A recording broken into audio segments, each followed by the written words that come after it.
আসসালামু আলাইকুম। হাসান খালেদ, সভাপতি, বাংলাদেশ তৃণমূল পার্টি। দর্শক শ্রোতা, আজকে আপনাদের সাথে কথা বলবো স্বরাষ্ট্রমন্ত্রীর বক্তব্য দিয়ে।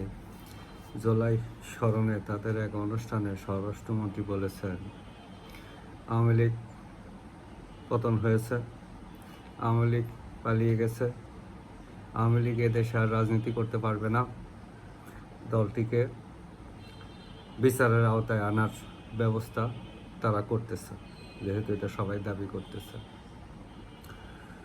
তো তাহলে তো আর আওয়ামী লীগের আশা ভরসা কিছুই নাই, এই চ্যাপ্টার ক্লোজ। আবার জনগণ কি বলে? আওয়ামী লীগকে আবার প্রত্যাখ্যানও করছে, জনগণ আওয়ামী লীগকে প্রত্যাখ্যানও করছে। এখন জনগণ কি বলে? সম্প্রতি একটা গোয়েন্দা জরিপ সরকারই করিয়েছে, সেটা আপনারাও হয়তো দেখেছেন, নিউজে আসছে। ৬৭% লোক রাজনীতিতে আওয়ামী লীগের উপস্থিতি চায়। বাংলাদেশ তৃণমূল পার্টিও আওয়ামী লীগের উপস্থিতি চায়। কেন চায়? আওয়ামী লীগ হলো দেশের সবচেয়ে বড় একটা রাজনৈতিক দল। গুণগান আর নাই বলি, রাজনৈতিক দল এবং প্রধান রাজনৈতিক ভারসাম্য শক্তি। এই ভারসাম্য শক্তি যদি না থাকে, তাহলে রাজনৈতিক ভারসাম্য থাকবে না। রাজনৈতিক অবস্থা খারাপ, পরিবেশ একদম ধ্বংস হয়ে গেছে, এটা তো আপনারা জানেন যে এটা গেছে। এই পরিবেশটা আর থাকবে না। আজকে যদি আওয়ামী লীগ রাজনীতি শুরু করে কি হবে? কর্মকাণ্ড যদি শুরু করে কি হবে? মব বন্ধ হয়ে যাবে, আইন তার নিজের গতিতে চলা শুরু করবে অনেকাংশে। যদিও বাংলাদেশে আইনের শাসন নাই, কোনো কালেই ছিল না, সরকারের ইচ্ছা। তো একটা বড় দল আসলে প্রতিবাদ হবে, যে কারণে আইন যথাযথভাবে প্রয়োগ হওয়ার চেষ্টা আইন প্রয়োগকারী সংস্থা করবে। বিচার ব্যবস্থা, জুলাই আন্দোলনের পরে আপনারা জানেন যে বিচার ব্যবস্থা মুখ থুবড়ে পড়ে গেছে। বিচার ব্যবস্থা জনগণ খুব বেশি সন্তুষ্ট না, তারা আরও ভালো কিছু আশা করে, যে বিচার ব্যবস্থা শক্ত সিদ্ধান্ত দেখ, ন্যায় বিচারের স্বার্থে কাজ করুক। তো এই বিচার এক পেশে রাজনীতির কারণে বিচার ব্যবস্থাও কিন্তু সঠিকভাবে যথাযথভাবে কাজ করতে পারতেছে না। দেখেন, একটা দলের অনুপস্থিতিতে পুরো ভারসাম্যটা নষ্ট হয়ে গেছে।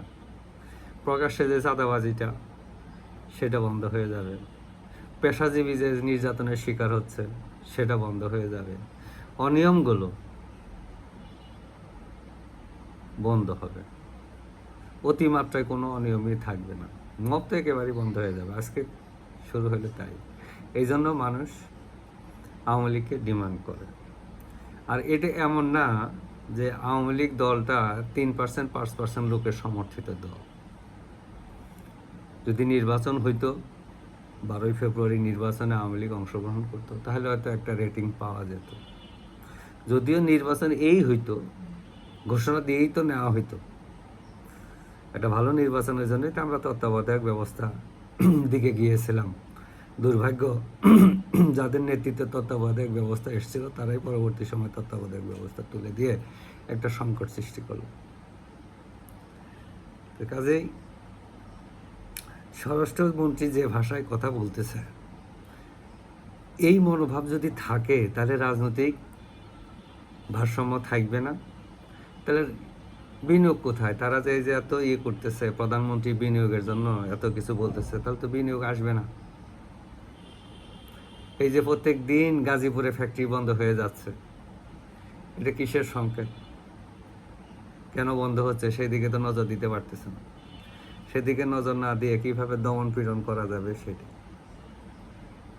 তো কাজেই জনগণ এই মুহূর্তে আশা করতেছে সকলেই রাজনীতি করুক, দেশটা একটা সুষ্ঠু ধারার দিকে যাক। সব দল রাজনীতি না করলে পরিবেশ ভালো থাকবে না, বিনিয়োগ আসবে না, আইন শৃঙ্খলার পরিস্থিতি উন্নতি হবে না, বিনিয়োগ আসবে না। বিনিয়োগ একটা কঠিন বিষয়, এর জন্য পরিবেশ পরিস্থিতি অনুকূল থাকতে হয়। আর আওয়ামী লীগের কথা তো আমরা বলি যে আওয়ামী লীগ তো ওই 3-5% দল না। আওয়ামী লীগ বাঙালি জাতীয়তাবাদের প্রতিনিধিত্ব করে। আওয়ামী লীগ মহান মুক্তিযুদ্ধের নেতৃত্ব দেওয়া দল, যে মহান মুক্তিযুদ্ধকে তারা ওন করে, মহান মুক্তিযুদ্ধকে তারা ওন করে। কাজেই আওয়ামী লীগকে যত হালকাভাবে দেখা হবে, আমরা 18 কোটি মানুষ ততই বিপদে পড়ব। আমরা আশা করব, বাংলাদেশ তৃণমূল পার্টি আশা করে, সরকারের উচিত হবে সবাই যাতে রাজনীতি করতে পারে এরকম একটা পরিবেশ সৃষ্টি করা। দমন করে রাজনীতি পরিবেশ ভালো করা যাবে না এবং টিকাও যাবে না। দমন করে টিকা যায় না, আবার আরেকটা আন্দোলন হবে। জনগণের চাওয়াটাই হলো সবচেয়ে বড় চাওয়া, এর উপরে আর কোনো চাওয়া নেই। জনগণ যেটা চাবে সেটাই হবে। যে যেখানে থাকি সুস্থ থাকি, নিরাপদ থাকি। ধন্যবাদ সবাইকে।